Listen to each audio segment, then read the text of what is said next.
తూర్పు గోదావరి జిల్లా ధవళేశ్వరం బ్యారేజ్ వద్ద వరద ఉధృతి అంతకంతకు పెరుగుతుంది. మొదటి ప్రమాద హెచ్చరిక స్థాయికి చేరే అవకాశం ఉంది. ఇక ప్రస్తుతం బ్యారేజ్ లోని 175 గేట్ల నుంచి 9 లక్షల క్యూసెక్ల వరద నీటిని సముద్రంలోకి విడుదల చేస్తున్నారు. ధవళేశ్వరం వద్ద ప్రస్తుతం 11 అడుగుల నీటి మట్టం నమోదైంది.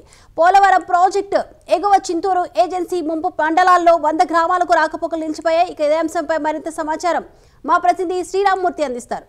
వరద గోదావరి మళ్ళీ పోటెత్తుతుంది. ఇక్కడ ధవళేశ్వరం బ్యారేజ్ దగ్గర మనం చూసినట్లయితే ప్రస్తుతం 11 అడుగుల నీటి మట్టం చేరుకుంది. ఈ సాయంత్రానికి మొదటి ప్రమాద హెచ్చరిక జారీ అయ్యే పరిస్థితి ఉంది. ప్రస్తుతం ధవళేశ్వరం బ్యారేజ్ నుంచి 9 లక్షల క్యూసెక్కుల నీరు దిగువకి విడుదలవుతుంది. దీంతో కోనసీమ జిల్లాలో కల వశిష్ట, వైనితయ్య, గౌతమి నదులు కూడా పొంగి ప్రవహిస్తున్నాయి. దాదాపు ధవళేశ్వరం బ్యారేజ్ లోని 175 గేట్లని పూర్తిగా ఎత్తు ఉంచారు. అయితే దిగువని గల కోనసీమ ప్రాంతంలోని మొత్తం లంక గ్రామాలకి రాకపోకలు మొత్తం నిలిచిపోయాయి. నిత్యావసరాల కోసం, వైద్య సౌకర్యాల కోసం బోట్ల మీద దాడుతున్న పరిస్థితి ఉంది. కోనసీమ లంక గ్రామాలకి దాదాపుగా 40 నుంచి 50 లంక గ్రామాలకి మొత్తం రాకపోకలు నిలిచిపోయిన పరిస్థితి కనిపిస్తుంది. అయితే మనం ఇప్పుడు చూస్తున్నాం, ఇక్కడ రాజమండ్రి పుష్కర్ ఘాట్ దగ్గర చూసినట్లయితే వరద గోదావరి చాలా ఒడివడిగా చాలా ప్రవహిస్తూ ఉంది. చాలా చాలా ప్రవాహం చూసినట్లయితే పర్వలు తొక్కుతున్న పరిస్థితి ఉంది. అయితే ఎగువ ప్రాంతంలో చూసినట్లయితే భద్రాచలం దగ్గర ఇప్పుడు 47.7 అడుగుల నీటి మట్టానికి చేరుకుంది. మరి కాసేపట్లో రెండో ప్రమాద హెచ్చరిక జారీ అయ్యే పరిస్థితులు కూడా కనిపిస్తున్నాయి. దీంతో పోలవరం ప్రాజెక్టు ఎగువన గల ముంపు మండలాల్లో విఆర్పురం, కోనవరం, ఎటపాక, చింతూరు ఈ మండలాల్లోని దాదాపు 80 గిరిజన గ్రామాలకి రాకపోకలు తెగిపోయి, అలాగే 326 జాతీయ రహదారి మీద మొత్తం జలదిగ్బంధం కావడంతో ఎక్కడికెక్కడ వాహనాలు అంటే ఆంధ్ర, ఒడిశా, ఛత్తీస్గఢ్ వెళ్లే జాతీయ రహదారుల మీద భారీగా వరద నీరు చేరడంతో ఎక్కడికక్కడే సరుకు రవాణా చేసే వాహనాలు కూడా నిలిచిపోయిన పరిస్థితి ఉంది.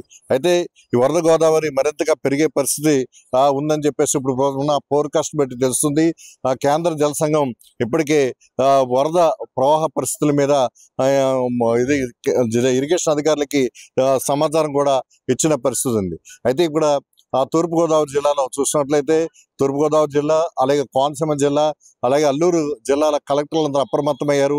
లోతట్టు గ్రామాల ప్రజల్ని మళ్ళీ సురక్షిత ప్రాంతాలకు తరలిస్తున్నారు. అలాగే ఇప్పటికే నిత్యావసర సరుకులు కూడా పంపిణీ చేస్తున్నారు. కొన్ని గ్రామాల్లో అంటే లంక గ్రామాల్లోని ప్రజల్ని ప్రవాస కేంద్రం తరలించి సహాయక చర్యలు కూడా చేపట్టారు.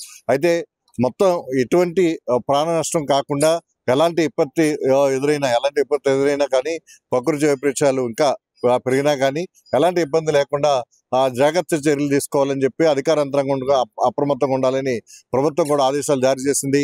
అయితే వరద గోదావరి రెండోసారి పోటెత్తడంతో ఇటు లంక గ్రామాల ప్రజలు, అలాగే ముంపు గ్రామాల ప్రజలు కూడా ఆందోళన చెందుతున్న పరిస్థితి ఉంది.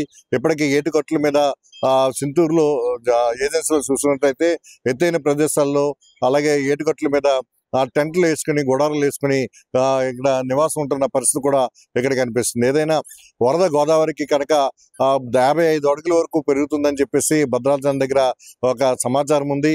అయితే అక్కడి వరకు పెరిగితే, తాయిదిగా పెరిగినట్లయితే చాలా గోదావరికి చాలా ఉధృతమైన పరిస్థితుల వరద ప్రవాహం వస్తుంది. దీంతో కోనసీమ లంక గ్రామాల ప్రజలు కానీ, ఏటుగొట్లు కానీ, బలహీనంగా ఉన్న చోట్ల కానీ చర్యలు తీసుకోవడానికి ఇటు ఇరిగేషన్ అధికారులు, అలాగే రెవెన్యూ, పోలీస్ అధికార యంత్రాంగం కూడా అప్రమత్తమైన పరిస్థితి ఉంది. ఇది ప్రస్తుతం తాజా పరిస్థితి. ఈ రోజు సాయంత్రానికి ధవళేశ్వరం బ్యారేజ్ దగ్గర మొదటి ప్రమాద హెచ్చరిక జారీ అయ్యే పరిస్థితి ఉంది. కెమెరామెన్ దుర్గతో శ్రీరామూర్తి, ప్రైమ్ న్యూస్, రాజమండ్రి నుంచి.